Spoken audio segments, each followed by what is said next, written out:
ইমাম কুরতুবী রহম হিজরি সপ্তম শতকের একজন প্রখ্যাত স্প্যানিশ মুফাসসির, ফাকিহ ও ধর্মতাত্ত্বিক। কর্ডোভার পতনের পর এই অনন্য ইলমি প্রতিভার দ্যুতি নীলনদ বিধৌত মিশরে বিচ্ছুরিত হয়। নিরলস জ্ঞানসাধনার মাধ্যমে তিনি রচনা করেন তার জগৎবিখ্যাত তাফসির আল জামে লি আহকামিল কুরআন, যা তাফসিরে কুরতুবী নামে খ্যাত। আহকামুল কুরআন বিষয়ক এটি একটি পূর্ণাঙ্গ ও অসাধারণ তাফসির। তাফসির সাহিত্যের দিকবলয়ে এটি চিরভাস্বর। নাম ও বংশপরিচয়। ইমাম কুরতুবীর আসল নাম মোহাম্মদ, কুনিয়াত বা উপনাম আবু আবদুল্লাহ। কেউ কেউ তার উপাধি শামসুদ্দিন, দিনের সূর্য বলে উল্লেখ করেছেন, তবে পূর্ববর্তী মনীষীদের রচিত জীবনী গ্রন্থগুলিতে এই উপাধি লক্ষ্য করা যায় না। তার বংশপরিক্রমা হল মোহাম্মদ বিন আহমদ বিন আবু বাকার বিন ফারহ আল আনসারি আল খাজরাজি আল আন্দালুসি আল কুরতুবী। মদিনার আনসার সম্প্রদায়ের খাজরাজ গোত্রের দিকে সম্পর্কিত হওয়ায় তিনি তার কিতাবুত তাজকিরাহ গ্রন্থের ভূমিকায় তার নামের শেষে আল আনসারি আল খাজরাজি ও আন্দালুস বা স্পেনের কুর্তুবা কর্ডোভা জন্মস্থান হওয়ায় আল কুরতুবী লিপিবদ্ধ করেছেন। তবে ইলমি পরিমণ্ডলে তিনি ইমাম কুরতুবী রূপেই সমধিখ্যাত ও পরিচিত। এমনকি কুরতুবী নামটি উচ্চারিত হলে সর্বাগ্রে স্পেনের এই উজ্জ্বল নক্ষত্রের কথাই আমাদের মানুষপটে ভেসে ওঠে। ইমাম কুরতুবীর জন্ম তারিখ সঠিকভাবে জানা যায় না, তবে ধারণা করা হয় যে তিনি হিজরি সপ্তম শতকের প্রথম দিকে কর্ডোভায় জন্মগ্রহণ করেন। তাফসিরে কুরতুবীতে সূরা আলে ইমরানের ১৬৯ নং আয়াতের তাফসিরে তিনি তার পিতার মৃত্যু সন ৬২৭ হিজরি বলে উল্লেখ করেছেন। জমিতে ফসল কর্তনরত অবস্থায় ইউরোপীয় খ্রিস্টানরা কর্দোভায় আক্রমণ করলে তার পিতাসহ অনেকে নিহত ও বন্দী হন। তখন তিনি পিতার দাফন কাফন সংক্রান্ত বিষয়ে তার ৩ জন শিক্ষককে জিজ্ঞেস করেন। এ ঘটনা থেকে অনুমিত হয় যে তিনি তখন ছোট ও ছাত্র ছিলেন। সম্ভবত তিনি তার জীবনের দ্বিতীয় দশকে ছিলেন, অর্থাৎ তার জন্ম হয়েছিল সপ্তম হিজরি শতকের প্রথম দিকে। শায়েক আলবানী রহমা এর খ্যাতিমান ছাত্র জীবনীকার মাশহুর হাসানের মতে তিনি ৬০০ থেকে ৬১০ হিজরির দিকে জন্মগ্রহণ করেন।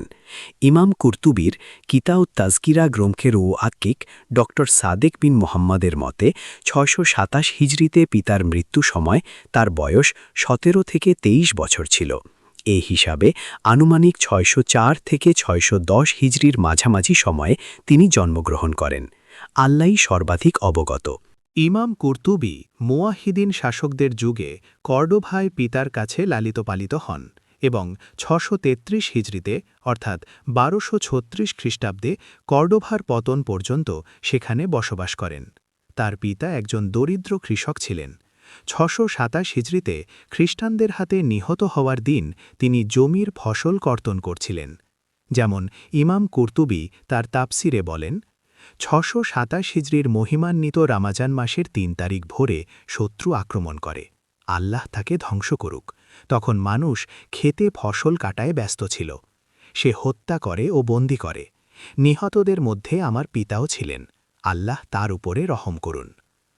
ইমাম কুরতুবী বাল্যকালে শিক্ষার প্রতি মনোনিবেশ করেন। এ সময় কোরআন মাজিদ শিক্ষার পাশাপাশি তিনি আরবি ভাষা ও কবিতা শিক্ষা করেন। তদানীন্তন স্পেনে এটাই ছিল শিক্ষার সাধারণ রীতি। অথচ অন্যান্য মুসলিম দেশে মুসলিম বাচ্চারা ছোটবেলায় শুধু কোরআন মাজিদ পড়া শিখত। কর্ডোভায় ইমাম কুরতুবী দারিদ্র্যের মাঝে লালিত পালিত হন।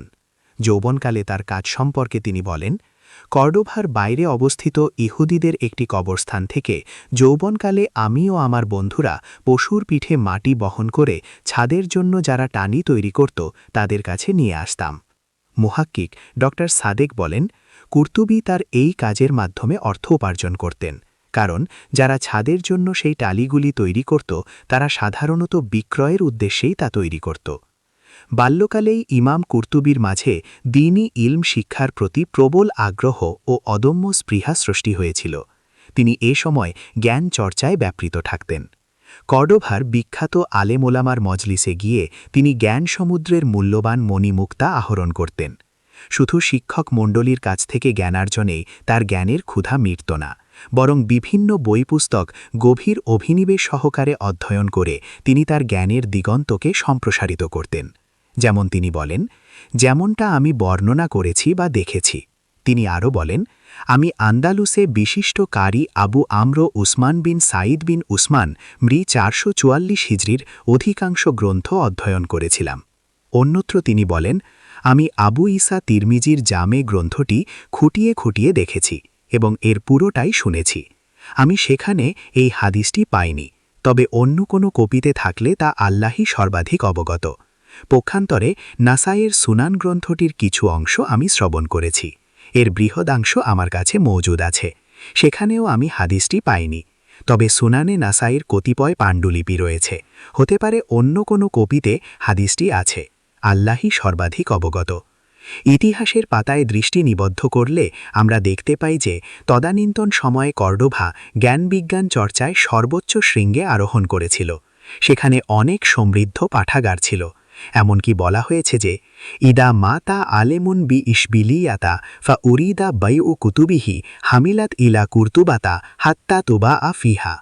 ইশবিলিয়ায় কোনো আলেম মৃত্যুবরণ করার পর তার গ্রন্থসমূহ বিক্রয়ের মনস্থ করা হলে সেগুলি কর্ডোভায় আনা হতো এবং সেখানে বিক্রয় করা হতো।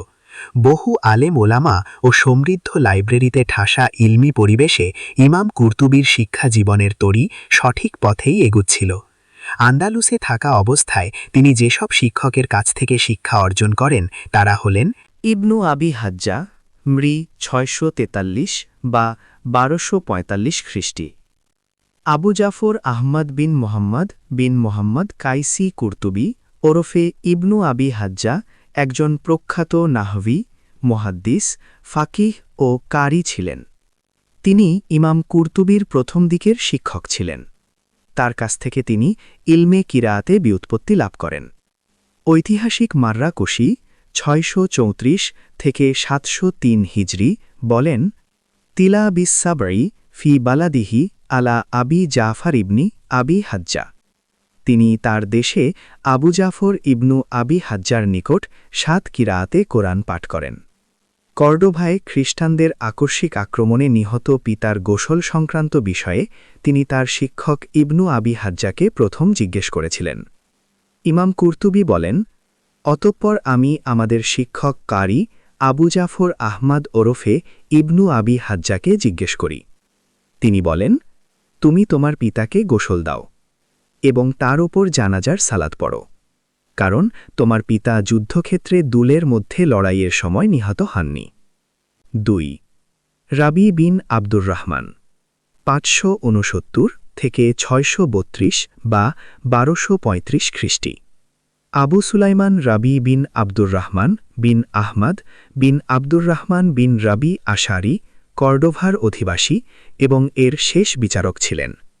তিনি ইশবিলিয়ায় মৃত্যুবরণ করেন। পিতাকে গোসলদান সংক্রান্ত বিষয়ে ইবনু আবি হাজ্জার পর কুর্তুবী তাকে জিজ্ঞেস করেছিলেন। ইমাম কুর্তুবী বলেন, অতঃপর আমি আমাদের শিক্ষক রাবি বিন আব্দুর রহমান বিন আহমদ বিন রাবি বিন উবাইকে জিজ্ঞেস করলাম। তিনি বললেন, যুদ্ধের ময়দানে নিহতদের মতোই তার হুকুম। 3 আবু আমের ইয়াহিয়া বিন আব্দুর রহমান বিন আহমদ বিন রাবি আশারি মৃ 639 বা 1241 খ্রিস্টি। ইমাম কুর্তুবী তার সম্পর্কে বলেছেন, শায়েখ ফাকিহ ইমাম মুহাদ্দিস কাজী আবু আমের ইয়াহিয়া বিন আমের বিন আহমদ বিন মানি আশারির নিকট পড়ার সময় 628 হিজরির রাবিউল আখের মাসে আমাদেরকে কর্ডোভাই বর্ণনা করেন। আল্লাহ তার উদ্ধার করুন। মাররাকুশি বলেন, কুর্তুবী আবু আমের বিন রাবি থেকে অনেক হাদিস বর্ণনা করেছেন। তিনি কুর্তুবীকে অধিকাংশ হাদিস বর্ণনার ইজাজত দিয়েছেন। 4 আবুল হাসান আলী বিন কুত্রাল 563 থেকে 651 খ্রিস্টাব্দ, আবুল হাসান আলী বিন আবদুল্লাহ বিন মুহাম্মদ বিন ইউসুফ বিন কুত্রাল আনসারি কুর্তুবী মালিকি আন্দালুসের বিভিন্ন শহরে বিচারকের দায়িত্ব পালন করেন। ইলমে বালাগাতে তিনি বিশেষ পাণ্ডিত্যের অধিকারী ছিলেন। ইমাম কুর্তুবী তদীয় শিক্ষক রবির পর তার নিকট পিতার গোসল সম্পর্কে জিজ্ঞাসা করেছিলেন। যেমন তিনি বলেন, অতঃপর আমি প্রধান বিচারপতি আবুল হাসান আলী বিন কুত্রালকে জিজ্ঞেস করলাম। তখন তার পাশে একদল ফকিহ ছিলেন। তারা বললেন, তাকে গোসল দাও, কাফন পরাও এবং তার উপর জানাজার সালাত পড়ো। 5 আবু মুহাম্মদ বিন হাউতুল্লাহ 549 থেকে 612 খ্রিস্টাব্দ। ইনি স্পেনের একজন খ্যাতিমান মুহাদ্দিস, কবি ও নাহবি ছিলেন। কর্ডোভার বিচারক থাকার সময় শেষোক্ত দুজন শিক্ষকের কাছ থেকে ইমাম কুরতুবী জ্ঞানার্জন করেন। মিসরে হিজরত। ইমাম কুরতুবী রহমত 633 হিজরি পর্যন্ত কর্ডোভায় অবস্থান করেন। কর্ডোভার পতনের পর তিনি ভগ্ন হৃদয়ে আনুমানিক 20-25 বছর বয়সে মিসরে হিজরত করেন। দুঃখজনক হলেও সত্য যে ইতিহাস ও জীবনী গ্রন্থগুলিতে তার কর্ডোভা থেকে মিসর হিজরতের কোনো বিশদ বর্ণনা পাওয়া যায় না। তাছাড়া প্রশ্ন হল, আন্দালুস ত্যাগের পর কেন তিনি মিসরকে হিজরতস্থল হিসেবে বেছে নিয়েছিলেন, অথচ কর্ডোভার পতনের পর এর অধিবাসীরা ইশবিলিয়ায় হিজরত করেছিলেন। এর উত্তরে বলা যায়, কুরতুবী যে সময় মিসরে হিজরত করেছিলেন তখন তা বিভিন্ন দেশ ও জাতির আলেমদের মিলন মেলায় পরিণত হয়েছিল। সাথে সাথে সেখানে ইলমি পরিবেশ ও নিরাপত্তা বজায় ছিল। তাই এই নিরাপদ পরিবেশে বিভিন্ন শ্রেণীর আলেমোলামার কাছ থেকে জ্ঞান আহরণের উদ্দেশ্যে তিনি মিসরে হিজরত করেন। উল্লেখ্য যে একই কারণে আন্দালুসের বেশ কয়েকজন আলেম, কবি ও সাহিত্যিক এ সময় মিসরে হিজরত করেন। তাদের মধ্যে শায়েখ আবু বকর তুর্তুসি মৃ 520 হিজরি, শাটিবি ইবনু মালেক অন্যতম।